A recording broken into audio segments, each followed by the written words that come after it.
நான் உன்னை ஆசீர்வதித்து உன் பேரை பெருமைப்படுத்துவேன். நீ ஆசீர்வாதமாயிருப்பாய். கர்த்தருக்கு ஸ்தோத்திரம். தேவாதி தேவனுக்கு துதி கன மகிமை உண்டாவதாக. மெய்யான தேவன் இயேசு ஆசீர்வதிக்கிறார் ஊழியங்கள் திருச்சபையிலிருந்து உங்களுக்கு இந்த செய்தியை கொண்டு வருகிறோம். இயேசு ஆசீர்வதிக்கிறார் நேரம். இந்த நேரத்தில் நாம் இயேசுவின் ஆசீர்வாத நன்மையான வார்த்தைகளை கேட்டு ஆசீர்வதிக்கப்பட வேண்டும். உலகத்தில் மனிதர்களை கேட்டால் உங்களுக்கு என்ன வேண்டும் என்று கேட்டால், சாபம் வேண்டுமா ஆசீர்வாதம் வேண்டுமா என்று கேட்டால் எல்லா மக்களும் சொல்லுகிற விஷயம் ஆசீர்வாதம் வேண்டும். ஆகையினாலே இந்த ஆசீர்வாதம் எங்கே இருக்கிறது என்று சொன்னால் வேதத்தில் தான் இருக்கிறது. ஆண்டவர் இன்றைக்கு நமக்கு பேசப்போகிற வசனத்தை நாம் கவனிப்போமாக.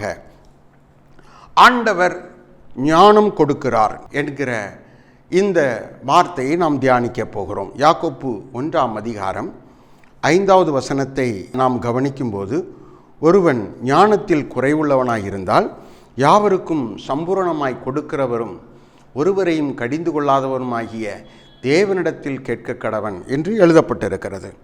நாம் தேவனிடத்தில் கேட்க வேண்டும். ஞானம் குறைவாயிருந்தால் தேவனிடத்தில் கேட்க வேண்டும். அதை தேவன் நமக்கு கொடுக்கிறார். வேதம் அப்படி நமக்கு சொல்லுகிறது.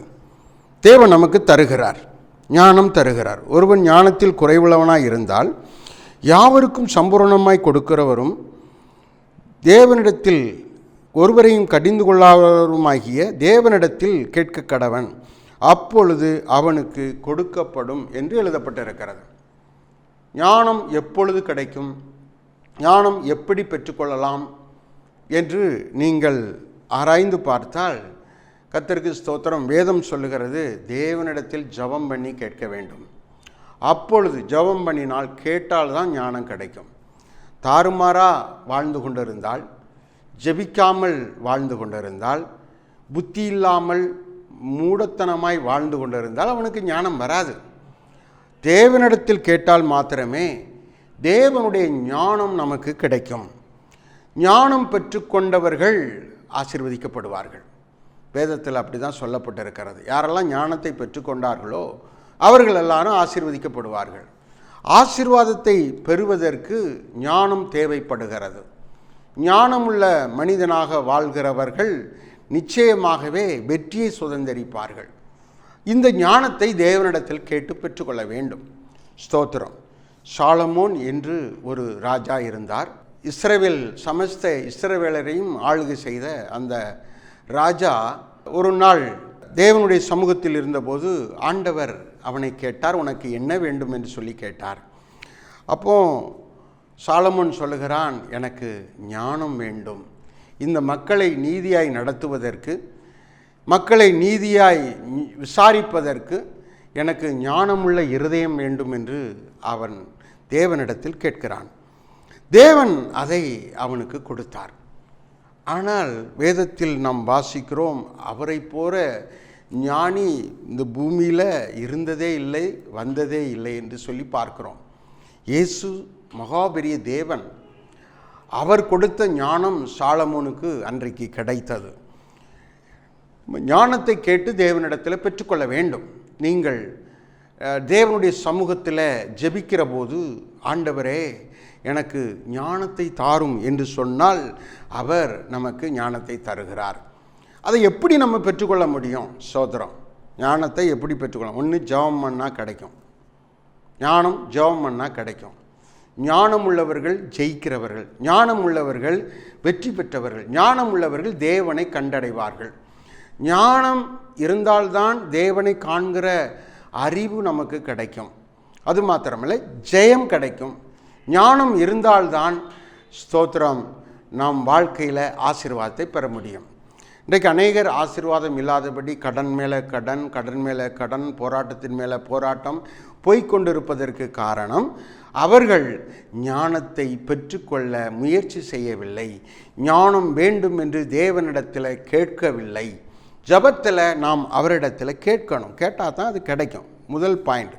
ரெண்டாவது பாயிண்ட்டு, ஸ்தோத்திரம். ஞானத்தை எப்படி பெற்றுக்கொள்வது? ஆசீர்வாதம் பெற வேண்டிய ஞானத்தை நாம் எப்படி பெற்றுக்கொள்வது? ஜெயம் பெற வேண்டிய ஞானத்தை நாம் எப்படி பெற்றுக்கொள்வது? நல்ல மூடத்தனம் இல்லாமல், முட்டாள்தனம் இல்லாமல் அறிவுள்ள ஒரு வாழ்க்கை வாழணும், அர்த்தமுள்ள ஒரு வாழ்க்கை வாழணும் அப்படின்னா ஞானத்தை எப்படி பெற்றுக்கொள்வது? நிறைய வழிகள் இருக்கிறது. ஒரு சில வழிகளை மாத்திரம் நாம் தியானிக்க போகிறோம். ஜெபம் பண்ணினால் உங்களுக்கு ஞானம் கொடுக்கப்படும். இரண்டாவது நாம் பார்க்கிறோம், நீதிமொழிகள் 1:7, 9, 10 2 வசனத்தை வாசிக்கும்போது, கர்த்தருக்கு பயப்படுவதால் ஞானம் கிடைக்கும் என்று சொல்லப்பட்டிருக்கிறது.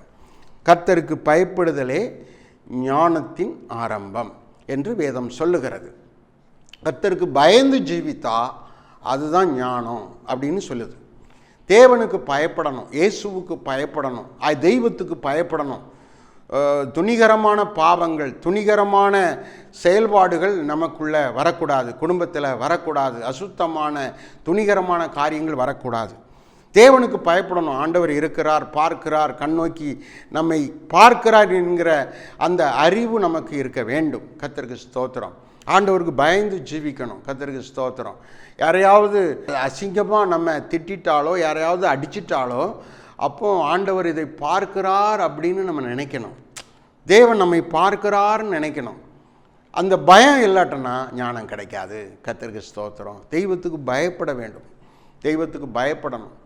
ஆண்டவருக்கு பயந்து ஜீவித்தா அவர் அப்படிப்பட்டவர்களுக்கு, தெய்வத்துக்கு உண்மையாய் பயப்படுகிறவர்களுக்கு, தெய்வத்துக்கு உண்மையாய் பயப்படுகிற குடும்பத்துக்கு ஆண்டவர் ஞானத்தை கொடுக்கிறார் என்று வேதம் தெளிவாக சொல்லுகிறது. நீதிமொழிகள் 15:33 வாசிக்கும் போதும் அதே வார்த்தை சொல்லப்படும். கர்த்தருக்கு பயப்படுதலே ஞானத்தை போதிக்கும். தேவனுக்கு பயந்து வாழ்கிற வாழ்க்கை தான் உங்களுக்கு ஞானத்தை போதிக்கிற ஒரு வாழ்க்கையாக இருக்கிறது என்று வேதம் சொல்லுகிறது.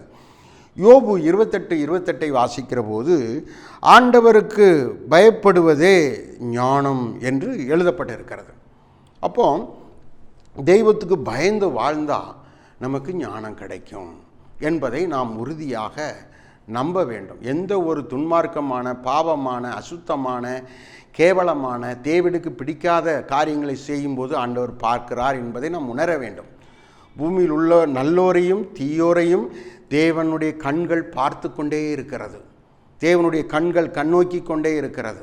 ஆகையினால தெய்வத்துக்கு பயப்படுகிற வாழ்க்கை நமக்கு இருந்தால் ஞானம் கிடைக்கும். ஞானம் உள்ளவர்கள் வெற்றி பெறுவார்கள். அதற்காக தான் ஞானம் தேவைப்படுகிறது. ஞானம் உள்ளவர்கள் ஆசீர்வதிக்கப்படுவார்கள். அதற்காக தான் ஞானம் தேவைப்படுகிறது. ஞானம் உள்ளவர்கள் தான் பரிசுத்தமாய் வாழ முடியும். ஞானம் இல்லாட்டினா பரிசுத்தமாக கூட வாழ முடியாது. அசுத்தத்திலே உழந்துக்கிட்டே இருக்கும். அநேகர் இப்படி தான் ஞானத்தை பெறாமல் கர்த்தர் நடத்துவாருன்னா அவங்க பாட்டில் போய்கிட்டு இருக்காங்க. ஆனால் கடைசியில் அசுத்தமாக வாழ்ந்துக்கிட்டு இருக்காங்க, அசுத்தமாக ஓடிக்கிட்டு இருக்காங்க, அசுத்தமாக நடந்து கொண்டு இருக்கிறாங்க, அசுத்தத்தில் அவங்க ஜீவியம் தவழ்ந்து கொண்டு இருக்கிறது என்கிறதை நாம் பார்க்கிறோம். கர்த்தருக்கு ஸ்தோத்திரம். அடுத்த ஒரு வசனத்தை நாம் வாசிக்கிற போது, நீதிமொழிகள் 19:20 வாசித்தால், புத்திமதியை ஏற்றுக்கொள்ள வேண்டும், ஆலோசனையை ஏற்றுக்கொள்ள வேண்டும். யாராவது புத்திமதி சொன்னால், போதனை சொன்னால், ஆலோசனை சொன்னால் அதை நம்ம ஏற்றுக்கொண்டால் உங்களுக்கு ஞானம் கிடைக்கும் அப்படின்னு வேதம் சொல்லுது. அதாவது புத்திமதி நமக்கு ரொம்ப முக்கியம், போதனை நமக்கு மிக முக்கியம். நாம் பேசி மற்றவங்களை கேட்க வைக்கிறத விட மற்றவர்கள் பேசுவதை, வேதத்திலிருந்து பேசுவதை, கர்த்தர் பேசுவதை, புத்திமதியை, போதனைகளை நாம் ஏற்றுக்கொள்ள வேண்டும். போதனைகளை நாம் விளங்கி கொள்ள வேண்டும், ஏற்றுக்கொள்ள வேண்டும். ஆலோசனைகளை ஏற்றுக்கொள்ள வேண்டும், நல்ல ஆலோசனைகளை ஏற்றுக்கொள்ள வேண்டும். தீமையான ஆலோசனையும் இருக்குது, நல்ல ஆலோசனையும் இருக்குது. தீமையான போதனையும் இருக்குது, நல்ல போதனையும் இருக்குது. இதில் நலமானதை நாம் ஏற்றுக்கொள்ளும். பைபிள் அப்படி தான் சொல்லுகிறது. நலமானதை பிடித்து கொள்ளுங்கள், நலமானதை பின்தொடருங்கள், நலமான பாதையிலே ஓடுங்கள் அப்படி வேதம் நமக்கு தெளிவாக சொல்லுகிறது. ஆகையினால கர்த்தருக்கு ஸ்தோத்திரம். நல்ல புத்திமதிகளை, நல்ல ஆலோசனைகளை நாம் கேட்க வேண்டும். எங்கே போய் ஆலோசனை கேட்கறது, எங்கே போய் புத்திமதியை கேட்கறது அப்படின்னா, அதற்காகத்தான் தேவன் சபையை வைத்திருக்கிறார். சபையின் மூலமாக நன்மைகள் வரும். சபையின் மூலமாக ஞாயிற்றுக்கிழமை தோறும் நல்ல போதனைகள் நமக்கு கிடைக்கிறது. ஞாயிற்றுக்கிழமை தோறும் நல்ல போதனைகள், நல்ல புத்திமதிகள், நல்ல ஆலோசனைகளை கர்த்தர் பேசுகிறார் ஆராதனையிலே. அது மாத்திரமல்லாதபடிக்கு கர்த்தருக்கு ஸ்தோத்திரம், வேத பாடங்கள் வழியாக, சபையில் நடக்கிற வேத பாடங்கள், பைபிள் ஸ்டடி வழியாக பேசுகிறார், உபவாச கூட்டங்கள் வழியாக பேசுகிறார், வீட்டு கூட்டங்கள் வழியாக பேசுகிறார், பெண்கள் கூட்டம், ஆண்கள் கூட்டம், வாலிபர் கூட்டம், அவைகள் வழியாக தேவன் பேசுகிறார். இந்த கூட்டங்களில் நம்ம கலந்து கொண்டு ஆலோசனைகளை கேட்கணும். விசேஷமாக ஜாய் டிவி வழியாக, தொலைக்காட்சிகள் வழியாக தேவனுடைய சத்தியத்தை கர்த்தர் பேசுகிறார். இதை நாம் ஏற்றுக்கொள்ள வேண்டும். ஆலோசனையை நாம் நமக்கு சொந்தமாக்கி கொள்ள வேண்டும். அதைகளை கேட்கும்போது நமக்கு ஞானம் வரும் என்று சொல்லி வேதத்திலே போதிக்கப்படுகிறது. ஆகையினால போதனை மிக அவசியமாக இருக்கிறது. நான்காவதாக நீதிமொழிகள் 11:2 நீங்கள் வாசித்து பார்த்தீங்கன்னா, தாழ்ந்த சிந்தை உள்ளவர்களிடத்திலே ஞானம் உண்டு. அதாவது தாழ்மையான எண்ணங்கள், தாழ்மை உள்ளவர்களிடத்திலே, சாந்தம் உள்ளவர்களிடத்திலே ஞானம் இருக்கும் அப்படின்னு ஆண்டவர் சொல்கிறார். யாரெல்லாம் தாழ்மையாய் நடந்து கொள்கிறார்களோ, சாந்தமாய் நடந்து கொள்கிறார்களோ, அவர்களிடத்தில் ஞானம் தேவன் கொடுத்து விடுகிறார். அவர்களுக்கு ஸ்தோத்திரம் இருதயத்திலே உண்டாக்கி விடுகிறார் என்று சொல்லப்பட்டிருக்கிறது.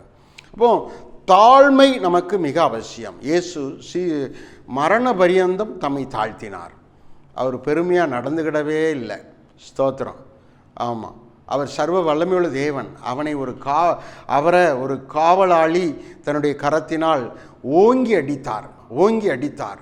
அவரை கைதியை போல நடத்தினார்கள் அவர் பூமியில் இருந்தபோது. ஆனால் அந்த இடத்துல கூட அவர் தாழ்மையாய் நடந்து கொண்டார். தன்னோடு கூட இருந்து சாப்பிட்டு உறங்கி வாழ்ந்து நன்மைகளை பெற்ற ஸ்தோத்திரம் அருமையான அந்த உடன் சீசன் அவர் முத்தம் கொடுத்து காட்டி கொடுத்த போது, இயேசு இவரை கொலை செய்யுங்க, 12 பேரில் இவர் தான் இயேசு அப்படின்னு முத்தம் கொடுத்து காட்டி கொடுத்த போது, அவனை கூட எதற்காக என்னை இப்படி காட்டி கொடுத்தாய் என்று சிநேகிதனே என்று சொல்லி சொன்னார். அப்போது அந்த அளவுக்கு அவர் ரொம்ப தாழ்மையாய் நடந்து கொண்டார், ரொம்ப மரியாதையாய் நடந்து கொண்டார். ஸ்தோத்திரம். அவரை கைது செய்து இழுத்து கொண்டு போகிற போது கூட ஸ்தோத்திரம், ஒருவன் அவர் மேல் கை போட்ட போது அங்கே ஒரு சீசன் வாளால் ஒரு காவலாளியுடைய காதை அறுத்து போடுகிறார். அந்த இடத்திலும் கூட அவர் தாழ்மையாய் நடந்து கொண்டு ஒரு அற்புதத்தை செய்து அங்கேயும் அவர் மிகுந்த சாந்தம் உள்ளவர் என்பதை நிரூபித்தார், பொறுமை உள்ளவர் என்பதை நிரூபித்தார், தெய்வம் என்பதை நிரூபித்தார். எப்பேற்பட்ட சோதனைகள், எப்பேற்பட்ட நெருக்கங்கள், பாடுகள் வந்தாலும் நம்ம மற்றவங்களை துன்பப்படுத்தக்கூடாது என்கிற அன்பை வெளிப்படுத்தினார். இந்த மாதிரி தாழ்மை உள்ளவர்களுக்கு ஞானம் உண்டு என்று சொல்லுகிறார். யோபு 36:12 வாசிக்கும்போது, நாம் அடங்கி வாழ்கிற போது, சத்தியத்துக்கு அடங்கி வாழ்கிற போது, சபைக்கு அடங்கி வாழ்கிற போது, குடும்பத்துக்கு அடங்கி வாழ்கிற போது நமக்கு ஞானம் வரும் என்று சொல்லப்பட்டிருக்கும். மொத்தம் 5 காரியங்களை இன்றைக்கு கர்த்தர் நம்மிடத்தில் பேசியிருக்கிறார். அடங்கி வாழ வேண்டும், தாழ்மை உள்ளவர்களாக இருக்க வேண்டும், புத்திமதியை போதனைகளை ஏற்றுக்கொள்ள வேண்டும், அடுத்து கர்த்தருக்கு பயந்து ஜெபிக்க வேண்டும், ஞானம் வேண்டும் என்று ஜெபிக்க வேண்டும். உங்களுக்கு ஞானம் வந்துட்டுன்னு தெரிகிற வரைக்கும் நீங்கள் தேவனிடத்தில் ஞானம் வேண்டும் என்று ஜெபிக்கணும். இந்த ஞானம் இருந்தால்தான் உங்கள் வாழ்க்கையில் வெற்றிகளை தொடர்ந்து சுதந்திரிக்க முடியும், ஜெயங்கொள்ள முடியும், ஆசீர்வாதத்தை சுதந்திரிக்க முடியும். ஸ்தோத்திரம். தேவனுக்கு விருப்பமான பரிசுத்த வாழ்க்கை வாழ முடியும். தேவன் இதை இந்த நாட்களில் உங்களுக்கு தரப்போகிறார். இந்த நாட்களில் நாம் ஜெபித்து அந்த ஆசீர்வாதங்களை பெற்றுக்கொள்வோம். ஜெபிப்போம். பரலோக பிதாவை உம்மை ஸ்தோத்தரிக்கிறோம். ஞானவான்களாய் மாற, ஞானவான்களாய் வாழ, மூடத்தனத்திலிருந்து ஜனங்கள் விடுதலை பெற நீ பேசிய வார்த்தைகளுக்காக ஸ்தோத்திரம். இன்றைக்கும் அநேக மக்கள் மூடத்தனத்திலும் முட்டாள்தனத்திலும் அறிவில்லாமலும் நடந்து கொண்டிருக்கிறார்கள். மிருகத்தை போல நடந்து கொண்டிருக்கிறார்கள். ஞானமில்லாதபடி கண்டபடி வாழ்ந்து கொண்டிருக்கிறார்கள். ஞானமில்லாதபடி சாபத்துக்குள்ளாக இருக்கிறார்கள். ஆசீர்வாதத்துக்குள்ளாக அவர்கள் வரவில்லை. ஜெயம் பெற்ற வாழ்க்கையிலே அவர்கள் வாழவில்லை. இந்த நாட்களில் இந்த சத்தியத்தின்படி ஞானத்தை கேட்கிற ஒவ்வொருவருக்கும் அதை தந்தருளும். இதை கேட்டுக்கொண்டிருக்கிற ஒவ்வொருவரும் ஞானத்தை சம்பாத்தியம் செய்து ஞானத்தினால் நிரப்பப்பட்டு ஆசீர்வாதத்தை வெற்றியை சுதந்திரிக்க உதவி செய்வீராக. கர்த்தருடைய கரம் ஒவ்வொருவரையும் தொடர்ந்து இப்பொழுது நோயாளியாக இருக்கிற ஒவ்வொருவருக்கும் சுகம் உண்டாகட்டும். சமாதானம் இல்லாத இருக்கிற ஒவ்வொருவருக்கும் சமாதானம் கிடைக்கட்டும். மனதிலே கஷ்டத்தோடு பாரத்தோடு இருக்கிற ஒவ்வொருவருக்கும் ஆண்டவரே இந்த பாரங்கள் நீங்கி ஆறுதல் உண்டாகட்டும் என்று நான் ஜெபிக்கிறேன். கர்த்தர் பொறுப்படுத்திக் கொள்ளும். இதற்காக உதவி செய்த எல்லா மக்களையும் ஆசீர்வதியும். உம்முடைய நாமத்தினால ஒவ்வொருவரையும் நாங்கள் ஆசீர்வதிக்கிறோம். இயேசுவின் நாமத்தில் ஜெபிக்கிறோம் பிதாவே, ஆமென். கர்த்தர் உங்களை ஆசீர்வதிப்பார். God bless you. நான் உன்னை ஆசீர்வதித்து உன் பேரை பெருமைப்படுத்துவேன். நீ ஆசீர்வாதமாயிருப்பாய்.